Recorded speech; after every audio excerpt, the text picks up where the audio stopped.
Hey everyone, BozoCow here, coming to you with a spicy replay here, because it's going to be between Shrike and AGameAnx's, both players that you should know. Shrike is ripping on my style apparently, but the gray is a little bit too bright, I think.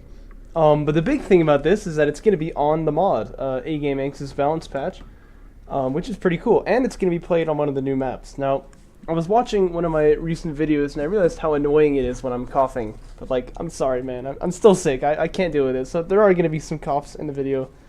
I'll try to keep it to a minimum, I guess. But look, I'm wearing a shirt with the German flag on it. You can forgive a guy like that, right? Oh gosh, here it comes. Anyhow. It stopped spinning, so I thought it was about to load in. But now I don't have anything to say. We'll be there in a moment, I'm sure.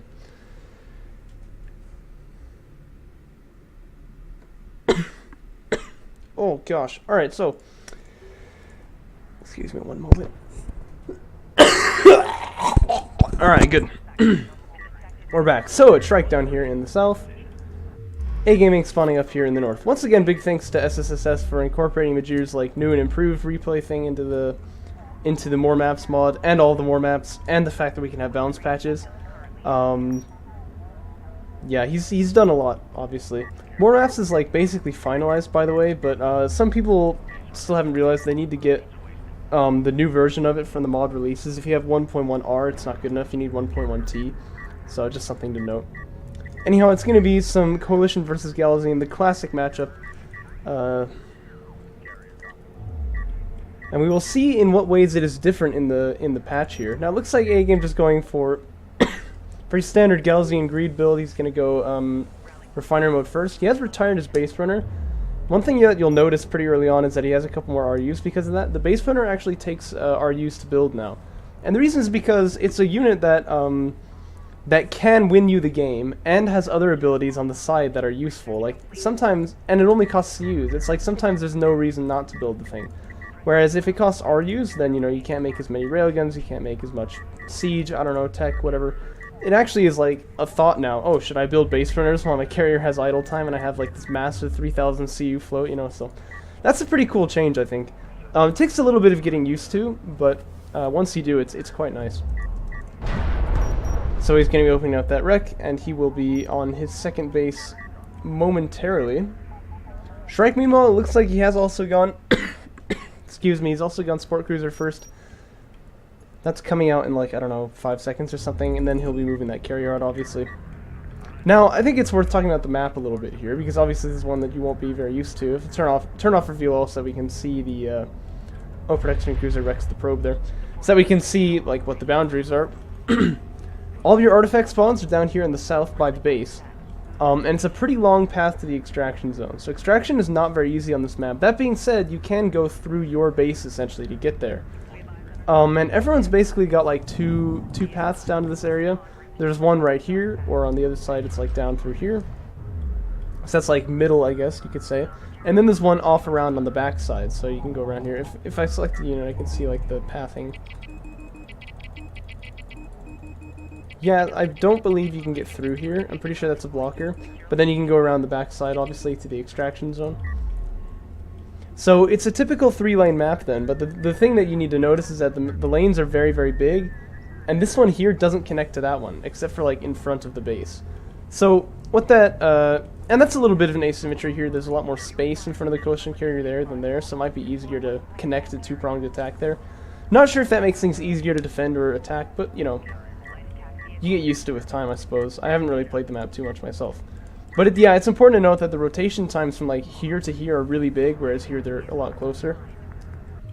A couple of sand skimmers for A-Game just going to be poking around seeing what they can find, but some LAVs going to smack them down without too much difficulty. LAVs, which by the way in the balance patch are nerfed pretty significantly, I would say, although they are pretty small changes, but it's basically just that the build time has been up to 9 seconds instead of 8, I believe.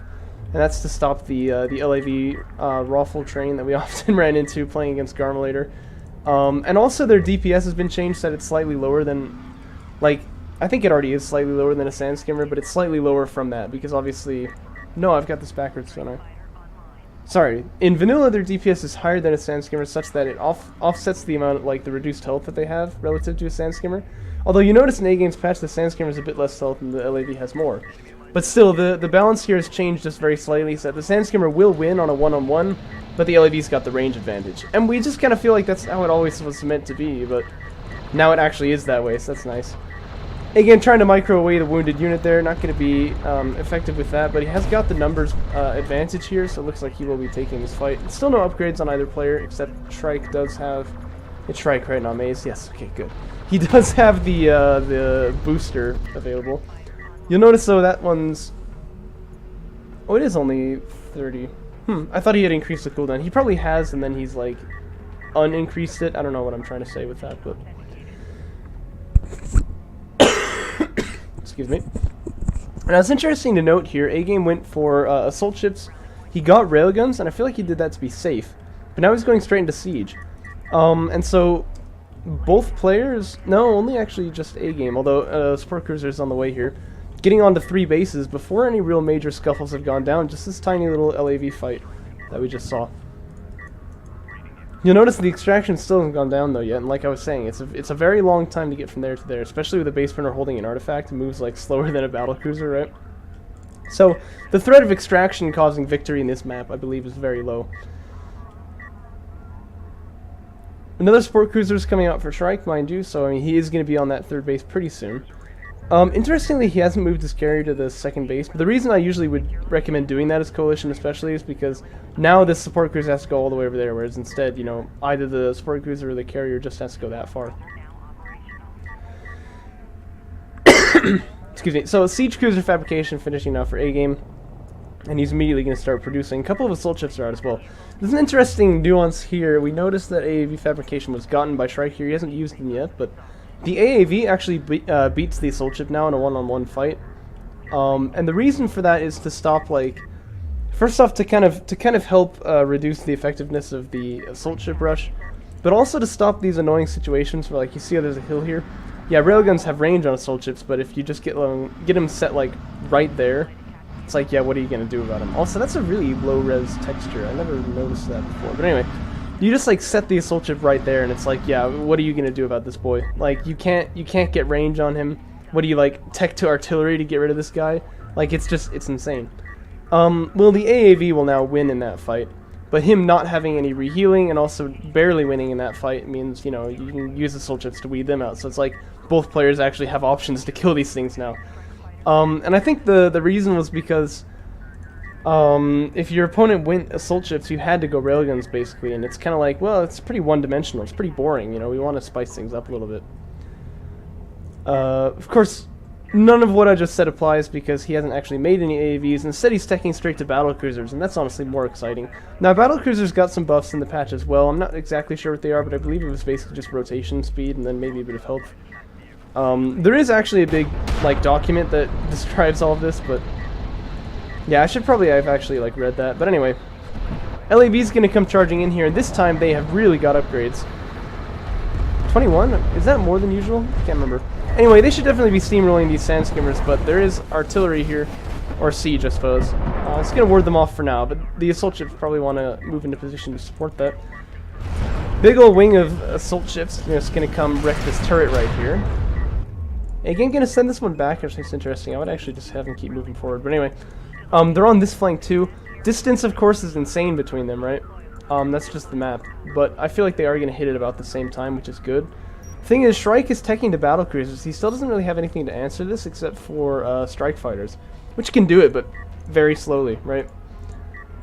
Still no anti-air on A-Game's side. Although, oh, look at that. He's getting missile ship fabrication, so he seems to sense it. I wonder if he teched that or if he just kind of feels like, yeah, you've only made LAVs, I'm sure you've gone for air. Because that is something that I would kind of suspect at this point. This is a problem I commonly see players have, including myself, with air, is that, like, you make it and then you're like, so, what do I do with this?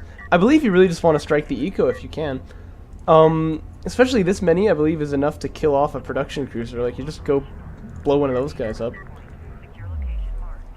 Probe, you'll notice, has more health than usual.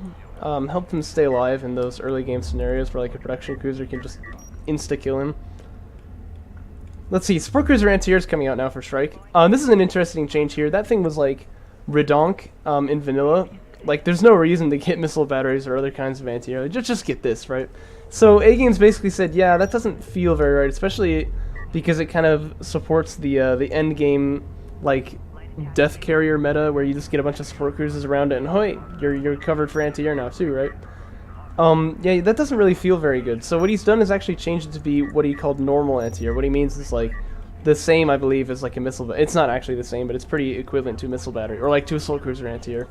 So support cruiser anti-air, good move here, I think, because you don't know what your opponent's getting. He has assault chips, makes sense that he could be going for air. But it's important to note the differences between this and vanilla. That's not really sufficient on its own anymore. AGame actually is backed away now with the assault chips. I think that's kind of interesting. He really ought to have pushed there, I think, and here as well. It seems like he's just kind of, like if you look at the red on the map, he's spread out into all the lanes so you can see everything, but he's not really doing anything with that map control, I don't think. Especially having Siege out on the map, he's got 3 of them in fact. I feel like he could, you know, he could really make his presence felt here. Now this is going to be a little tricky for Strike, because battle cruisers are countered quite nicely by Siege. Not in the sense that, how am I saying? I don't know, I guess I was thinking of Con Siege. No, they just counter them. Double barrage coming down on the eco, by the way, that's pretty spicy, but that is going to prompt the air to launch. Anyhow, the battle cruiser moves so slowly that the siege cruisers can hit it with their indirect fire, which is just an auto-firing ability. And that's a big deal, because obviously, you know, obviously that's going to kill it before too long. It doesn't take too long to finish them off. Whole bunch of strike fighters coming in here now. They're probably going to pick off one of these siege cruisers. Another missile ship is in, or sorry, a missile ship is in the area. I think that's enough to save the other one. Nah, maybe not. But at least he can. Yeah, no, it's not going to save it. But at least he's going to you know, inflict some damage on his opponent here, right? Maybe not actually. I don't know. A bit of micro can. Oh yeah. So there goes one. A bit of micro can go a long way here if you can micro the missile ship to target the strike fighter that is already damaged, but it's a little difficult to do. Anyhow, he's gonna get one of those, no, 2 of those air units, but he lost 2 siege cruisers here. Now there's another, you know, there's a battle cruiser, you know, moving up through mid to kind of flank his army here. If you can get vision on him, he's okay, but Strike seems to have somehow perfectly threaded the needle here. He's only just now gonna get discovered. So this siege cruiser really needs to back away immediately, I would say. Oh, that's not good. Well, it's interesting. Look at this shot there, like arcs over it. Yeah, it's interesting that that's not a line of sight blocker, but that is a big deal now for AGame. He's gonna need to find something to do with 3 battle cruisers on the field, like pretty quick. Well, they are quite slow, aren't they? Maybe I shouldn't say quick, but he does need to deal with them. Not much can be said. These assault ships here are basically useless now, as there's a battle cruiser on each of these flanks defending.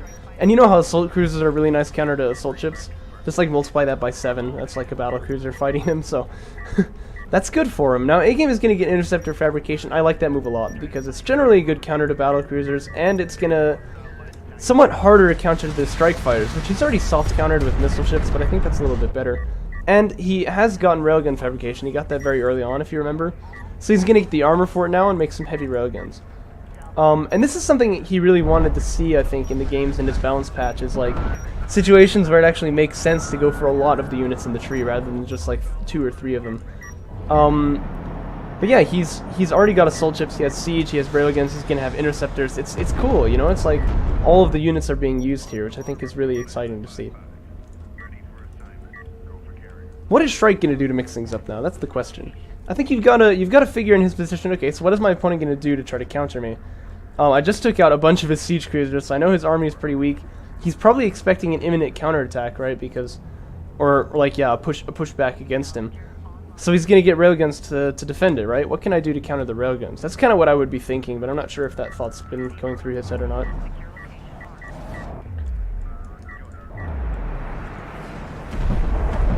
Barrage being used here from the siege cruiser. I honestly think it might be better to just let the indirect fire do it. Although I guess he has vision of it because these missile ships give a lot of vision, don't they? Also worth noting, smoke doesn't actually stop siege from attacking units, just like air. So that's not really a worthwhile use of that necessarily. Okay, assault cruiser fabrication comes out, and I think that's for artillery. That's what I would have suggested Shrike use in this scenario. One thing I'd recommend he do in this position is like move out on these flanks here. Especially because the flanking in this map here is not very easy. Like, there's no access to mid from here, so you can move like that far out and know that no one is behind you so long as you're watching this. So, yeah, I would probably be moving this battlecruiser out, but and like having this guy here stay like in the middle, because then you can a bit better, you know, utilize the advantage you've gained basically in beating back your opponent's army. Whereas now you've waited long enough that he's got, you know, proper defense for you. So.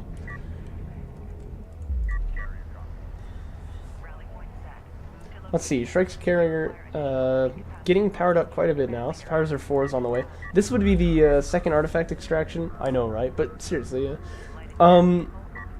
But this map seems to lead to rather long games from my experience, and this is kind of confirming that. One thing to note is that the timer of the game obviously is still the same. So we're halfway through the time of the game just now. And the extraction's either going to be 1-0 or 2-0, I don't know, but yeah, looking like it's not going to be 2-0. But anyway, the point is, A-Game will have to start extracting, like, fairly soon, because obviously it takes a very long time to get those artifacts out. This is not like a typical map where you can get them out a lot faster.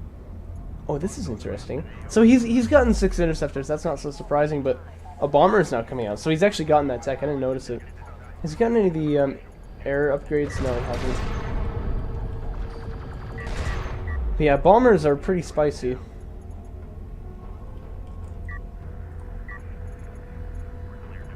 They're pretty spicy. They've been changed quite a lot in his patch, although I'm not exactly sure what the changes are. I'd have to read up on it, so we'll just kind of assume that they're good. But anyway, double assault cruiser coming out now, and I kind of wonder, what does this do for Shrike's army? I think if you're... Yeah, he wasn't expecting that, was he? I think if you're thinking proactively, you're going to assume your opponent's going to get railguns to counter you, and assault cruisers are also countered by railguns. So suddenly you've got these two guys out, and they're not really going to do much for you. I would have gone artillery. I think that makes the more sense. Or powers are 5, but... definitely would have gone for something. Anyway, one thing I will say, if he uses the TAC missiles right now, oh my gosh. Maybe he doesn't even need to. This is definitely a bit of a choke by A-Game, just like running straight into here. I'm not sure what he's doing with that. Because railguns are the counter to these units, but they're actually getting killed by them now, which is a little bit embarrassing, I think. I did see the TAC missiles getting fired there. Yeah, by this assault cruiser.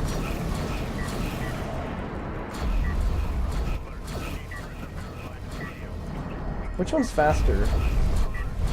Assault cruisers are, alright. So A-Game does need to find an answer to it. It looks like he's going to.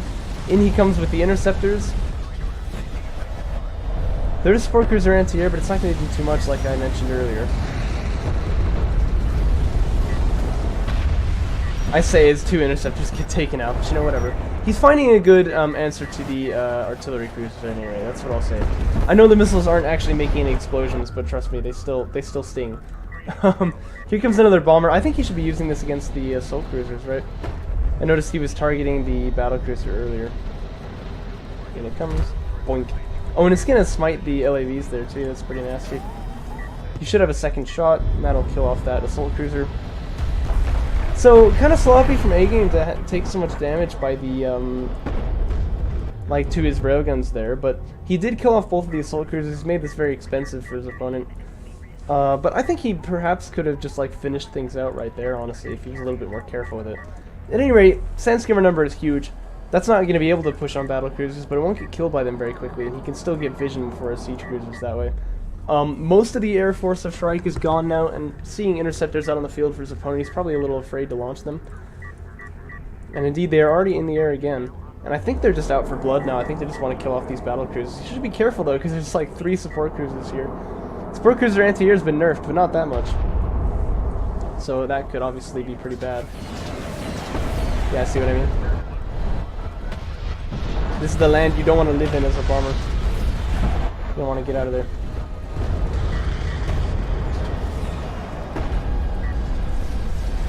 Not actually cutting it as close as I would have thought. And he's going to be completely fine. Barrage comes down now. This is obviously a pretty juicy target. But I don't think it's going to kill anything. And these guys are Gonna be able to do some good healing. There's the cruise missile launch. That's kind of what I was waiting for. We did see Power Reserve 5 obviously on the way. He's gonna find that last siege cruiser, a couple of SAM scanners as well. 4 of them looks like. That's pretty inconsequential, but the siege cruiser, that is a big pick. And all those railguns are gone now. So I mean, this is technically open now for Shrike, right? Assault cruisers again, but what does it do for me? I don't know about that.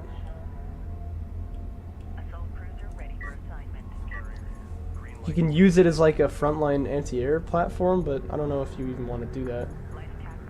I don't know, I'm not sure exactly what that does for him, but... Anyway, A-Game really needs to be thinking about artifacts at this point, I would say. And I don't mean the video game by Valve.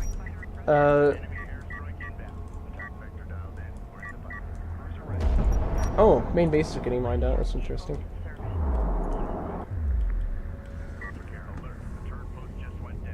You know, it's a natural part of the game that, like, the main base can get mined out. I've often wondered, though, like, is it really fun to have, like, the main base get mined out like that? The one thing I've noticed in Homeworld Classic is I love the game, but, like, you just run out of resources. It's really interesting. And so after a certain, like, especially after you've made, like, 1 or 2 heavy cruisers, it's like, well, I better not lose these guys, because I won't be able to build any more, you know what I mean? It's curious. Okay, this is 4 bombers, I just realized. There are strike fighters, and there is anti-air on support cruisers, but I don't know how much anti-air you need for this, but it's quite a lot. That's gonna do a thing. And it looks like all of the air units upgrades have been researched at this point, so down goes the support cruiser. He's actually gonna just head out. Interceptors come in to cover the bombers now. Very World War II-esque. Although they haven't actually shot. Oh, they did. Their missiles are just invisible, I guess. That's fine. There's even a missile ship right here. Uh-oh. Yeah, it looks like Shrike's Air Force is going to be done for. But he's actually going to rebuild. That's interesting. I don't think I would have if I were him, but... if he knows what he's doing. He knows what he's doing. Now, I really still think artillery is a good choice here. Especially because, like, railgun numbers are starting to come up again. These are assault railguns, actually. Oh. And there are a lot of them. Holy goodness, I didn't realize this. That's a very interesting choice. Because I think assault cruisers do pretty well against them. Battle cruisers definitely do. Not support cruisers, battle cruisers. But they have really good backstab potential because it's difficult to counter them with, like, fast-moving units. The thing is, though, this is a lot of them. Like, how many, actually? 17. A-Game, have you just lost your mind? What are you doing with these things? I'm really curious to see, like, what his game plan here is. Note that these 3 guys, by the way, have just been, like, chilling here, ready to stop the backstab for, like, a number of minutes. But anyway, still, I think A-Game really needs to worry about those artifacts now. He's definitely got the money for it. Yeah, see that? Assault Cruiser anti-air, so he is going to get that. Anyway, it should be worth noting, A-Game actually didn't really damage Shrike's eco at all because he has, like, an obscene number of support cruisers out there. So, and I think he's doing that just to spend his CUs, to be honest. Imagine if you just fired a cruise missile blind right here. Oh my gosh. But, I mean, they're not actually heavy railguns. Maybe they could get out of it, I don't know.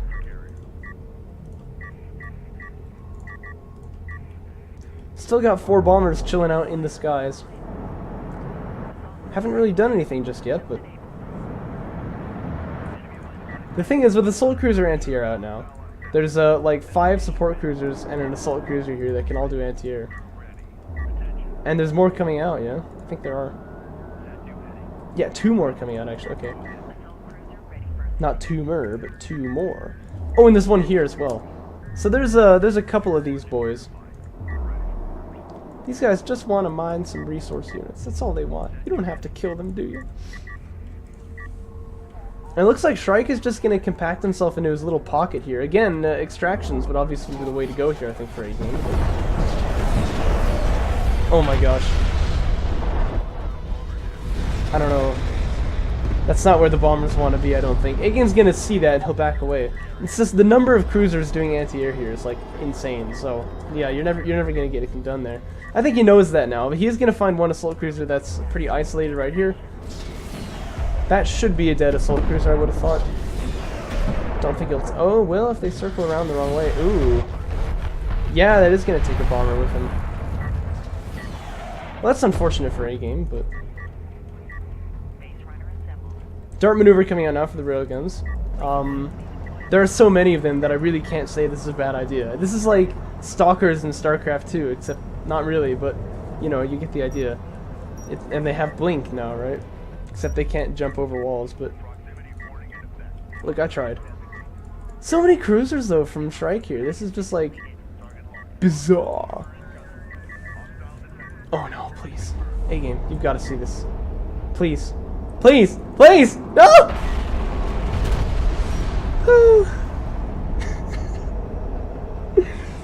Oh. Oh, no.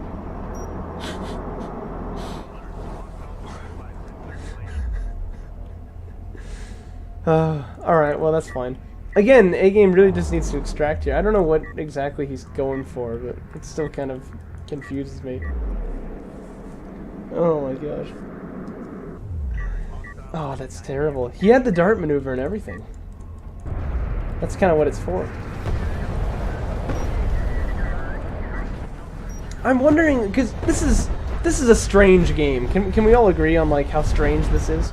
I'm wondering if that's due to the map, or like both players were like drunk or something. I don't know exactly what's going on, but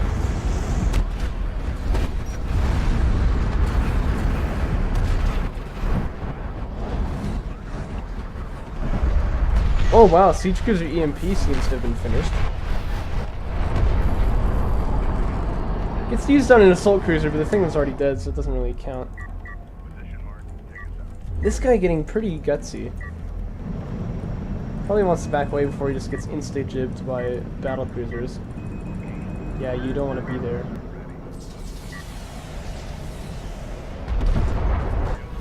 There's the insta-jib. He does get his EMP off at least.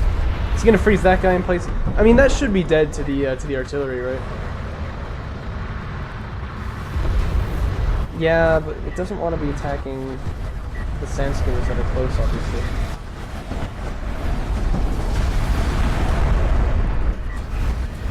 Yeah, so assault cruisers, again, like I said, definitely going to be countered by railguns. Now, it's a really good try with the tactical missiles, and that's one way that assault cruisers can try to counter their weakness with the railguns, but it's going to be a miss.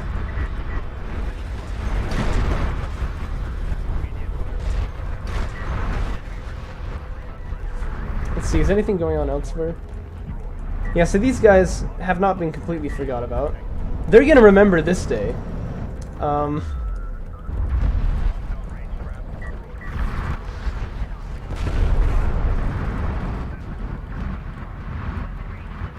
But yeah, so here they come into the back lines. This is the real target, I think, is the logistics modules, because this base is mined out already. Oh, carrier taking damage. Yeah, I mean, there's a number of railguns here. Okay, we got an artifact being picked up now. That's good. I was wondering when A-Game was going to get around to that. But logistics modules getting taken out on the back. And I think we've been able to notice for a while, Shrike has been holding just a very small pocket of the map, and that's kind of constricting now. You got Galzian on every side of him. That's usually not a good sign. Honestly, we may be approaching the end game here, where there just is not any money left. One thing A-Game needs to be remembering is there is still a cruise missile out ready, so any minute now it could all come crashing down, right? If like he keeps his army bunched together, so just needs to be careful about that. And there is definitely, or at least there was just a moment ago. Yeah, there still is enough of a force from Shrike to be able to kill off A-Game, you know, at his carrier and whatever if he chooses to. So definitely needs to be careful about that. Actually, one thing that I think you should do is make one more base burner and there you go. Pick up another artifact. Now the reason is because if the timer runs out, having one in your hand, or any number in your hand, actually counts for one on the score, so you'll tie. But your opponent could just nuke it, like send a cruise missile over there and blow it up. And that would be like the most tilting way to lose. So if you're holding two of them and keeping them in different places, you don't have to worry about that. That's the idea. Timer is beginning to run out. Attack missiles fired, but again, it's a nice dodge by A-Game. 2 support cruisers down, probably going to be a third one here. Now the carrier is pretty nicely powered up, but it's not able to kill these guys off before they get too far away. Air units going to launch. There is no cover for them, so they will go take some losses to the air units, but I think they did their job already. That's so many of them, though. Like, I'm kind of amazed.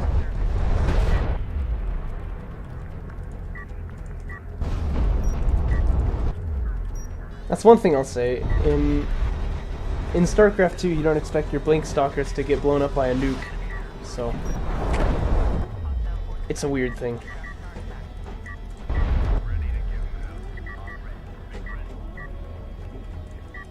I'm worried about how bunched up these railguns are, but of course Shrike doesn't have vision on that, does he?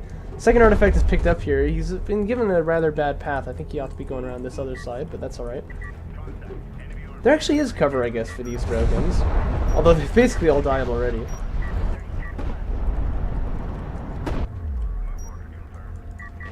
There's a storm front closing, but we don't actually have to leave until it's convenient.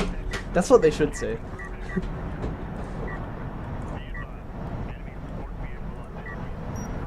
Yeah, so he's clearly going to be targeting this base runner. Base runners have more anti-air in this patch by like quite a lot, so you can see he's actually doing some damage. But oh, Shrike, my boy, you're out of ammo.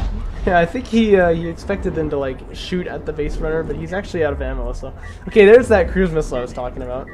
Like I said, very tilting. And now it's quite worrisome to me that AGame's base runner is like over here rather than, you know, over there. Oh, do you not see it, mate? Oh no, he did. Okay. And he's still alive. Alright, so that's very bad for Shrike now. Ah, but the air units are coming back again now. Is there any anti-air here at all? There's not.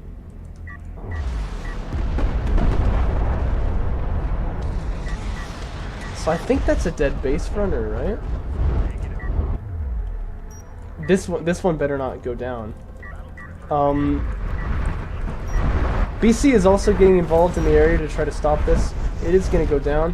Base runner goes down now, so this guy, like, the entire game is riding off of that base runner, which really should not be here. It should be here, right? That's a much safer position, but it'll do. Now, Shrike knows, I think, very well, okay, all I need to do is just kill this guy off.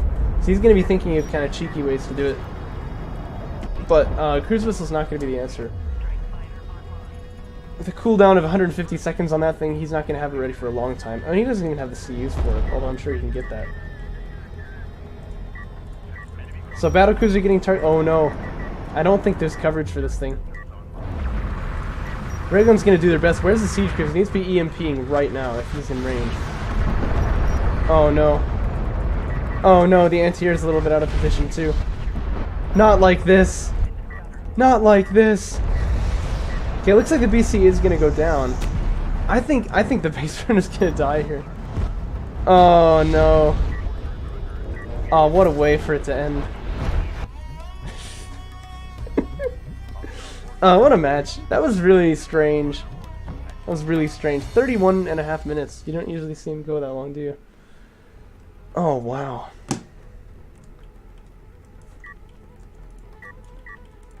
I don't know, man. I don't know. That was pretty weird. I'm not sure if it's the map or if it's the players or something, but you don't usually see it be that way. Well, I hope you enjoyed it. You know, I stopped coughing like halfway through, which is kind of nice for us. Anyway, I will catch you next time. But yeah, basically, I just wanted to cast this replay because obviously we haven't seen too much of the mod recently on my channel, so there you go. And I hope I was able to highlight some of the differences between it and vanilla as well, so. Anyhow, that's all I got.